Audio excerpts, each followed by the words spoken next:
Hello friends, अब हम करेंगे बोह्र मॉडल। बोह्र मॉडल ने क्या किया था, जो रदरफोर्ड की डिसएडवांटेज थी उसको ही रिमूव किया था। जैसा कि उसने फर्स्ट में बोला था कि पहले में रदरफोर्ड ने बोला था कि कोई भी इलेक्ट्रॉन रिवॉल्व करता है तो उसको अपना नहीं पता कि कौन से ऑर्बिट में मूव करता है या किस में नहीं करता है।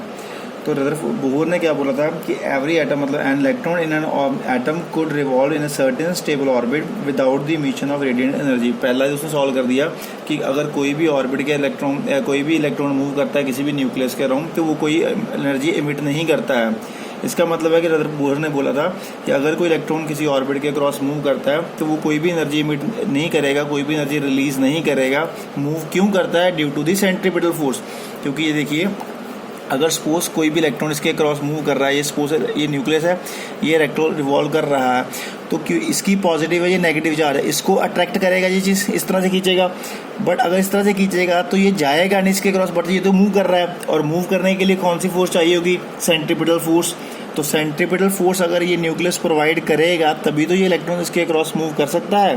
तो देखिए, इसका मतलब है कि अगर ये चीज़ इलेक्ट्रॉन रिवॉल्व कर रहा है तो ये इसको सेंट्रीपिटल फोर्स अप्लाई कर रहा है, ठीक है। और जो इन दोनों के इन बिटवीन फोर्स लग रही है वो कौन सी फोर्स है? इलेक्ट्रोस्टैटिक फोर्स लग रही है, ठीक है। तो फर्स्ट बोह्र के फर्स्ट पोस्टुलेट में उसने बोला था कि centripetal force is equal to electrostatic force of attraction. Centripetal force क्या है? mv²/r, और इलेक्ट्रोस्टैटिक क्या है? 1/4πε0 Q1 Q2/r² था ना। तो Q1 क्या है? Q1 है मेरे पास न्यूक्लियस, न्यूक्लियस के अंदर नंबर ऑफ प्रोटॉन्स जितने भी होंगे Z, एंड एक प्रोटॉन का चार्ज मल्टीप्लाई पे ये क्या है? मूव कर रहा है, इलेक्ट्रॉन मूव कर रहा है, E, और डिस्टेंस क्या है इनका? r²। तो ये दोनों क्या है? इक्वल है। तो ये मेरे पास बन गया mv²/r is equal to 1/4πε0 into E²/r का r²। ये Z क्या चला गया? Z in case of hydrogen हमारी वैल्यू 1 होती है। क्लियर। सेकेंड पोस्टुलेट में उसने बोला था an electron revolves around the nucleus only in those orbits for which angular momentum is an integral multiple of h/2π।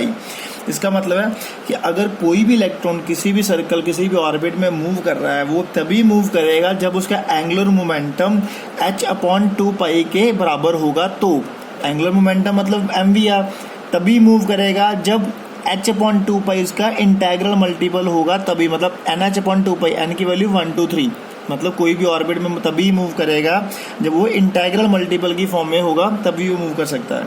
Clear है। थर्ड में उसने बोला था and electrons can emit or absorb radiation in the form of discrete packets called photons only when an electron jump from higher to lower orbit or from lower to higher orbit।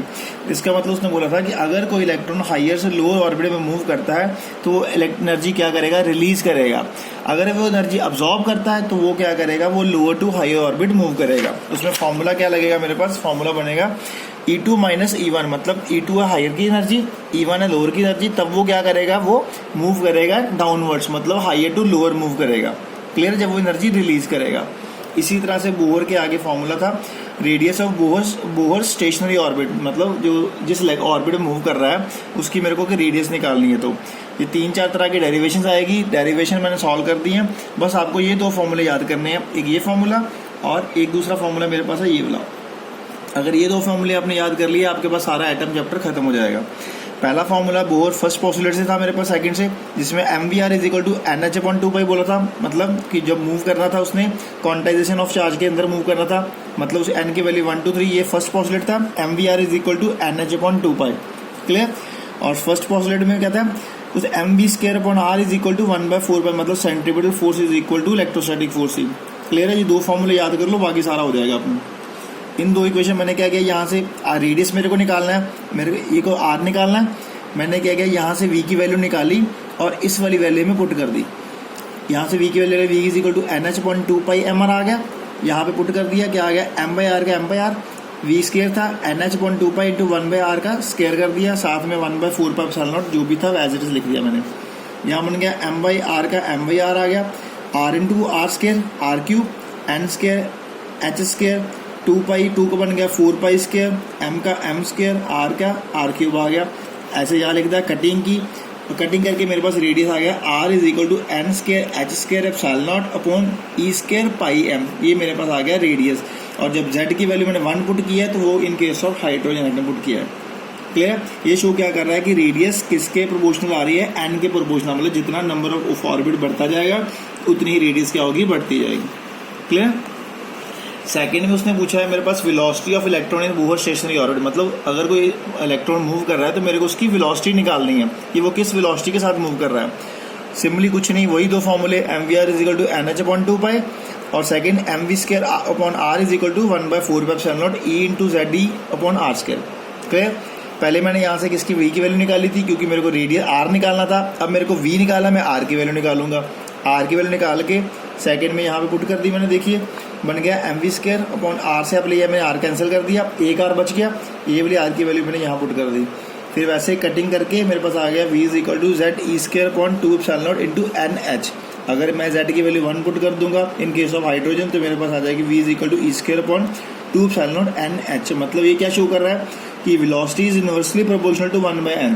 अगर number of orbits बढ़ते जाएंगे तो उसकी velocity क्या होती जाएगी, कम होती जाएगी। क्लियर है। अब मैंने निकालनी है एनर्जी। एनर्जी का फॉर्मूला काइनेटिक एनर्जी होगी, पोटेंशियल एनर्जी होगी। काइनेटिक का formula half m v square, v की वैल्यू मैंने यहाँ से निकाली है, ये देखिए यहाँ पुट करी वी की वैल्यू पुट के मेरे पास काइनेटिक एनर्जी आ गई m z square e power 4 upon 8 epsilon naught square n square h square. Clear. ये मेरे पास निकली है काइनेटिक एनर्जी। ऐसे जब मैंने पोटेंशियल निकालनी है, पोटेंशियल एनर्जी का फॉर्मूला ये आपने पहले भी किया इलेक्ट्रोस्टैटिक के केस में, 1/4 Q into Q1 Q2 upon are. 1/4 Q1 क्या था, जेड ई, Q0 क्या था, ई इलेक्ट्रॉन्स था, तो नेगेटिव का साइन मैंने लिया क्योंकि मैं एनर्जी की बात कर रहा हूँ इसलिए मैंने नेगेटिव का साइन ले लिया। तो यहाँ पे आ गया z e square upon r. R की वैल्यू मैंने यहाँ पीछे से निकाल जो किया था रेडियस की वैल्यू, यहाँ पुट की सॉल्व किया तो पोटेंशियल एनर्जी आ गई minus z square e power 4 m upon 4 epsilon naught square n square into h square. Clear है। टोटल एनर्जी निकालनी है, काइनेटिक प्लस पोटेंशियल दोनों को मैंने कर दिया प्लस, सॉल्व करेंगे मेरे पास टोटल एनर्जी आ गई minus m z square e की power 4 upon 8 epsilon naught square n square into h square. और जब मैंने ये एम मास की वैल्यू स्टैंडर्ड पुट किया और मैंने इलेक्ट्रॉन की स्टैंडर्ड वैल्यू 1.6 वाली पुट की, उसके बाद मैंने एच का प्लैंक्स कांस्टेंट की वैल्यू पुट की, एप्सिलॉन नॉट की वैल्यू पुट की 8.85, ये सारा सॉल्व करके मेरे पास एनर्जी आ गई minus 13.6 z square upon n square electronvolt. Clear है। ये जो मैंने वैल्यू निकाली है मैं सारे पुट किए, 13.6 वैल्यू मेरे पास आई। और ये चीज़ है क्या शो कर रही है, शो कर रही है kinetic energy is equal to minus of total energy. मतलब जो मैंने काइनेटिक एनर्जी निकाली थी उसके साथ अगर मैं माइनस का साइन लगा दूंगा तो मेरे पास टोटल एनर्जी के बराबर आ रहा है। और potential energy is equal to twice of total energy, कि पोटेंशियल एनर्जी निकालनी है तो जो टोटल एनर्जी निकलेगी उसको डबल से मल्टीप्लाई कर देंगे तो मेरे पास पोटेंशियल एनर्जी आ जाएगी। And potential energy is equal to minus of twice of kinetic energy. Clear है। Thank you.